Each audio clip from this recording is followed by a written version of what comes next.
지금은 이제 10년 주기설보다는 5년 주기설이 더 정확하지 않나라고 고속성장 시기에 파동 10년 주기설이 앞으로는 실질적으로 실현될 가능성이 없다라고 보시면 됩니다.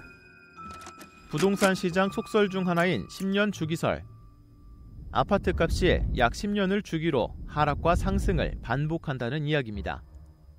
부동산 학이 어떻게 보게 되면 경험 학문이거든요. 그런데 우리나라의 경기 변동이 70년대 후반, 그리고 이제 80년대 후반, 그다음에 이제 90년대 후반 이렇게 이제 상승을 하다 보니까 10년마다 이 주가가 상승하는 것처럼 이 땅값이나 집값이 상승한다는 현상들이 나타나기 때문에 과거 1997년 말 IMF 외환위기 이후 하락했던 집값은 이듬해부터 가파르게 상승하기 시작해 수년간 상승세를 이어갔습니다. 10년 뒤에 2008년 글로벌 금융위기를 만나 다시 하락한 집값은 점차 회복하기 시작해 지난 2014년 이후 본격 상승했습니다. 그리고 지난해 다시 하락장을 맞은 부동산 시장.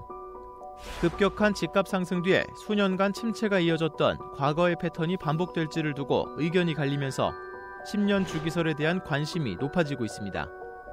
하지만 전문가들은 최근 시장 상황을 고려했을 때 더 이상 10년 주기설이 통용되기는 어렵다는 시각입니다. 부동산이 하락과 상승 패턴을 반복하는 건 맞지만 실제 시장 상황은 해외 경제 상황과 부동산 정책, 금리 등 다양한 변수가 영향을 주기 때문입니다.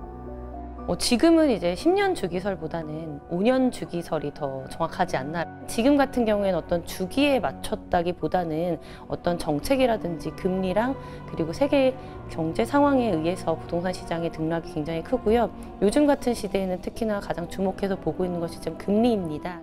실제로 지난 2018년과 2019년 잠시 주춤했던 서울의 아파트 매매가는 이듬해부터 급상승했다가 2022년 하반기부터 하락했고 최근에는 다시 완만한 상승세를 그리고 있습니다. 과거 패턴과 달리 집값 상승과 하락이 짧은 주기로 반복되고 있는 겁니다. 집값이 점차 상승세로 돌아서고는 있지만 한때 0%대였던 한국은행 기준금리는 지난 2021년 11월부터 인상을 거듭해 올해 1월부터는 3.5%를 유지 중입니다. 기준금리가 높아지면서 주택담보대출 금리는 6에서 7%대까지 치솟았습니다. 고금리 등으로 인해 당장 급격한 집값 상승은 없을 거라는 전망이 우세한 가운데 전문가들은 10년 주기설과는 별개로 부동산 시장이 중장기적으로 완만한 상승 곡선을 그릴 것으로 전망했습니다.